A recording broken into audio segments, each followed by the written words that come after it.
So ito na yung continuation ng pasaway na client natin. Yes. So ito, nagpalit tayo ng roller niya. Buti na lang may stock sila, upper roller, lower roller. Inayos din natin tong wirings niya dahil nga meron siyang mechanical error dito sa may motor. Ayan. And last na issue na na-check natin, okay na, naayos na lahat yan. Last na issue na na-check natin mga kaibigan is the color. So missing kahapon, missing ang red and blue, if I'm not mistaken mga kaibigan. Ayan. So check natin.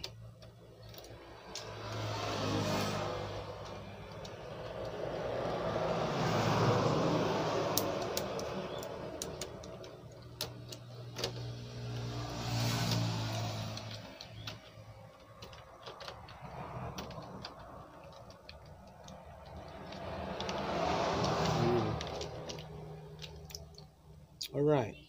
So ngayon, i-check natin. Check na natin agad, mga kaibigan, kasi na-stuck din tong printer. Check na natin agad kung barado ba yung kanyang print head, no?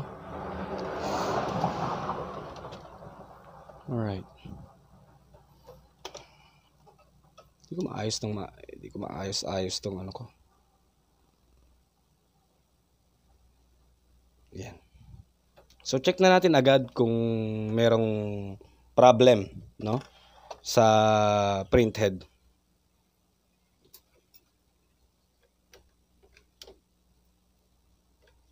Yung isang kasama nito naayos na eh.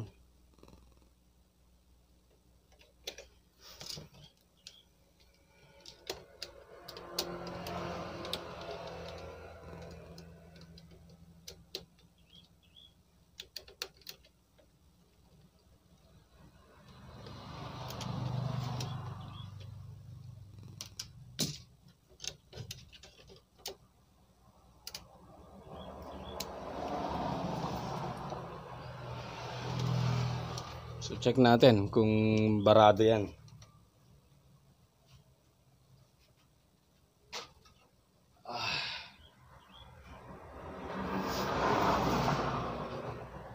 Ito yung head.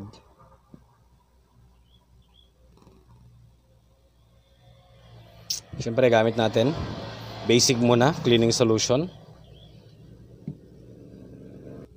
Subukan ko lang siyang i-zoom. Tayo.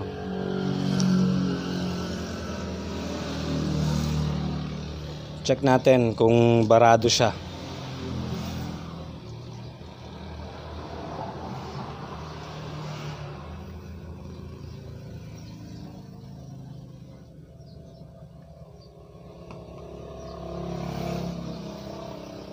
Huwag babasain to ah. Pag sa tingin nyo napasukan yan ng tubig, huwag nyo munang isasalpak. Magkakanda problema ang buhay natin kapag kaganyan. Once na shorted na yung printed, wala na.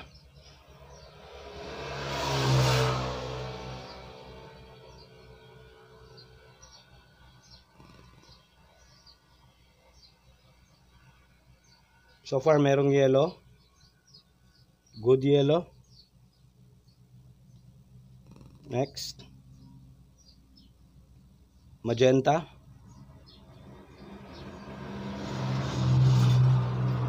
Good magenta. Blue. Good blue. Ngayon, ang pwede natin maging suspect dito is the purge unit. Okay? Yung purge unit niya mga kaibigan. Yun na ang pwede natin maging suspect kung wala pa rin to after nating mag-ink flush. Mag-ink flush tayo. Kahapon kasi nag-head cleaning tayo pero still wala pa rin. Meron pa ring dalawang kulay na missing.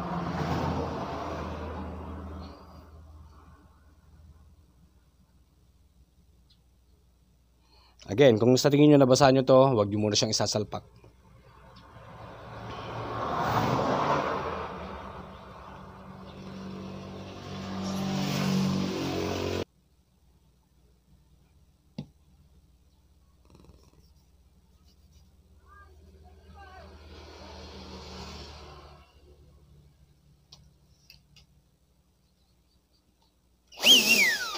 Ay, putang ina.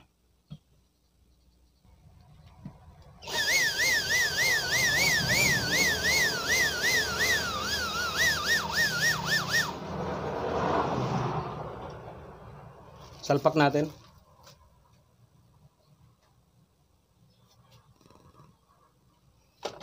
Kung wala pa rin yan, after natin mag-ink flash, after checking the printhead na hindi naman siya barado, ito ang magiging suspect natin, the purge unit. This one. Okay.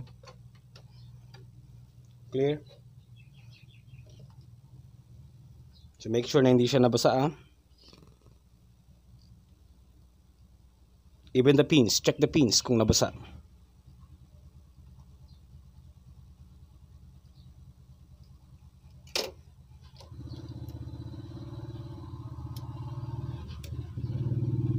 Hindi ko muna isasalpak yung mga screws. Check nyo rin kung barado ang purge unit. Ayan. So far I think hindi naman to barado. No, this is not the purge unit, the ink damper. Okay. Black. Yellow.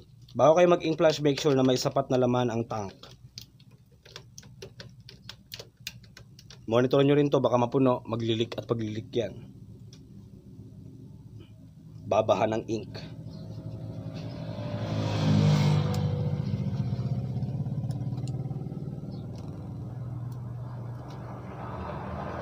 Okay, so update ko kayo, mag-ink flash ako ng isang beses. Tignan natin kung meron ng result. Basta dalawa, ang issue nito, dalawang missing color. So, nag-ink flash tayo, matter of testing. Kung wala pa rin, doon na tayo magsasuspecha sa may purge unit. Lalo matagal na i-stock to, mga kaibigan.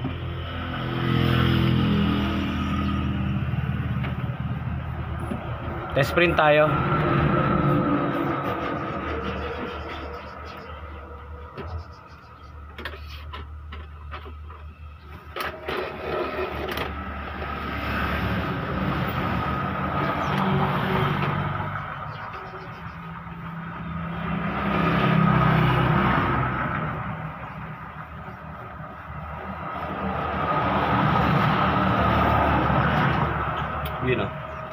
So nagsisimula sa black. Meron na yung kulay pero wala yung text. So I think nagsisimula na sa kulay black. Sintomas yan na medyo meron na tayong remarks sa purge unit ng mismong printer, mga kaibigan. If you want to know more about purge unit, check my other videos. Hindi ko muna siya itutuloy sa video ito. Alright, ganito yung itsura ng purge unit. Ito yung nagpapaakyat ng ink from tank to printhead to wastepad.